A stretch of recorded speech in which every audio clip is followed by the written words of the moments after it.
आप सभी को मेरा सुप्रभात। मेरा नाम अर्चना खरे है। मैं आपकी हिंदी शिक्षिका हूँ। आज मैं आपको हिंदी व्याकरण का पाठ 5 शब्द रचना, उपसर्ग, प्रत्यय और समास, इस पाठ के प्रश्नों के उत्तर करवाएंगे। तो देखिए, सबसे पहले सही विकल्प। जो शब्दांश मूल शब्द के प्रारंभ में लगाए जाते हैं उन्हें कहते हैं उपसर्ग। जो शब्दांश मूल शब्द के अंत में लगाए जाते हैं उन्हें कहते हैं प्रत्यय। जो प्रत्यय क्रिया की धातु में लगाए जाते हैं उन्हें कहते हैं कृत प्रत्यय। कर्म तत्पुरुष समास में लोप होता है को का। इसके बाद देखिए सही गलत। उपसर्ग सार्थक शब्द होते हैं, गलत। प्रत्यय मूल शब्द के अर्थ में परिवर्तन कर देते हैं, सही। कृत प्रत्ययों से बने यौगिक शब्दों को समास कहते हैं, गलत। अव्ययी भाव समास में उत्तर पद प्रधान होता है, गलत। खाली स्थान देखिए। अपशगुन शब्द में अप उपसर्ग है। उपसर्ग मूल शब्द के प्रारंभ में जुड़ते हैं। खटास शब्द में आस प्रत्यय है। बनावट शब्द में आवत प्रत्यय है। समास दो शब्दों के मेल को कहते हैं। पहले खाली स्थान में अप, दूसरे में प्रारंभ, तीसरे में आस, चौथे में आवट, पांचवें में मेल। इसके बाद देखिए अंगा नंबर पे शब्द दिया है, उसमें उपसर्ग और मूल शब्द अलग करना है। तो अवगुण, अवगुण अब उपसर्ग है, गुण मूल शब्द है। अनचाहा, अन उपसर्ग है, चाहा मूल शब्द है। बाइज्जत, बा उपसर्ग है, इज्जत मूल शब्द है। सब इंस्पेक्टर, सब उपसर्ग है और इंस्पेक्टर मूल शब्द है। इसके बाद देखिए कुछ उपसर्ग दिए हैं, उनसे शब्द बनाने हैं आपको। अति तो अतिशय, अत्याचार, अत्यधिक। निर्मल, निर्बल, निर्दोष। चिर चिरंजीव, चिरायु, चिरकाल। अपयश, अपमान, अपराध। इसके बाद देखिए पदों में उपयुक्त प्रत्यय तथा मूल शब्द अलग कीजिए। आपको पता है ना, प्रत्यय पीछे लगते हैं। तो अभिमानी में मूल शब्द है अभिमान और प्रत्यय है ई। शासकीय में शासक मूल शब्द है, ई प्रत्यय है। नीरसता में नीरस मूल शब्द है, ता प्रत्यय है। अकुलाहट में अकुल मूल शब्द है और आहट प्रत्यय है। इसके बाद देखिए निम्नलिखित प्रत्ययों से बनने वाले तीन तीन शब्द लिखिए।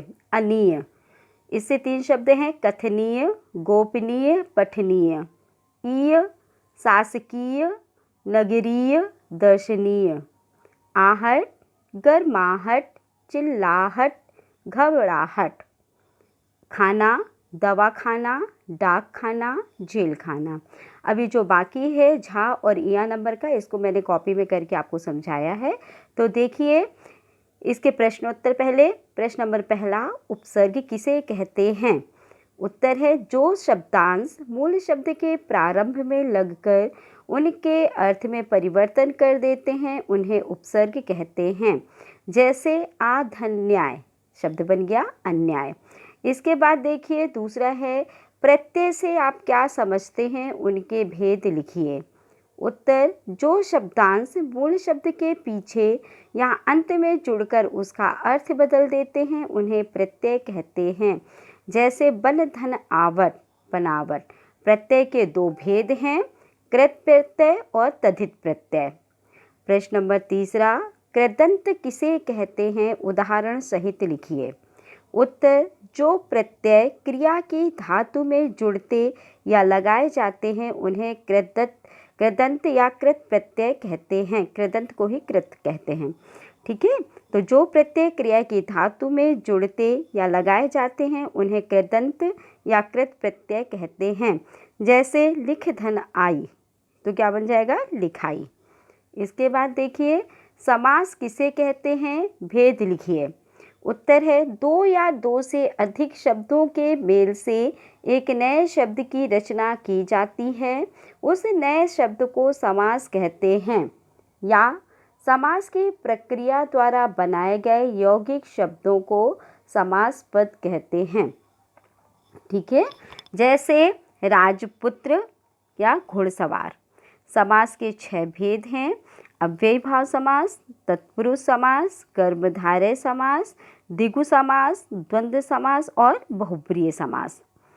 समास विग्रह किसे कहते हैं? उदाहरण देकर समझाइए। उत्तर है, जब समस्त पद के सभी पद अलग अलग किए जाते हैं तब वह प्रक्रिया समास विग्रह कहलाती है। जैसे पूर्व पद और उत्तर पद। तो शब्द क्या है हमारा? घुड़सवार। जब इसको हमने अलग किया, पूर्व पद इसका घुड़ बन गया और उत्तर पद बन गया सवार, यानी घोड़े पर सवार। शरणागत, शरण और आगत 2 शब्द बने। इसका जो शब्द बना विग्रह होगा वो क्या है? शरण में आया हुआ। तो इसको आप करिएगा कॉपी में। इसके बाद देखिए झा नंबर, निम्नलिखित विग्रहों में समस्त पद बनाइए तथा समास का नाम लिखिए। दुख में मग्न, समस्त पद क्या हो जाएगा इसका? दुखमग्न। समास का नाम है अधिकरण तत्पुरुष। तुलसी द्वारा कृत, तुलसीकृत, करण तत्पुरुष। राजा का महल, राजमहल, संबंध तत्पुरुष। आना और जाना, आना जाना, द्वंद्व समास। ठीक है। इसके बाद देखिए या नंबर, निम्नलिखित समस्त पदों का विग्रह कीजिए तथा समास के भेद लिखिए। समस्त पद और समास विग्रह, समास के भेद। देश निकाला, देश से निकाला, अपादान तत्पुरुष। चिड़ी मार, चिड़ियों को मारने वाला, कर्म तत्पुरुष। रस लीन, रस में लीन, अधिकरण तत्पुरुष। पंचानन, 5 मुखों का समूह, द्विगु समास। 5 हो मुख जिसके अर्थात शिव, बहुब्रीहि समास। मैंने अंतर बताया था ना आपको। जब तीसरा पद प्रधान हो जाता है तो वो बहुब्रीहि हो जाएगा, और जब हम समूह लगाकर उसका समास विग्रह करेंगे तो द्विगु समास हो जाएगा।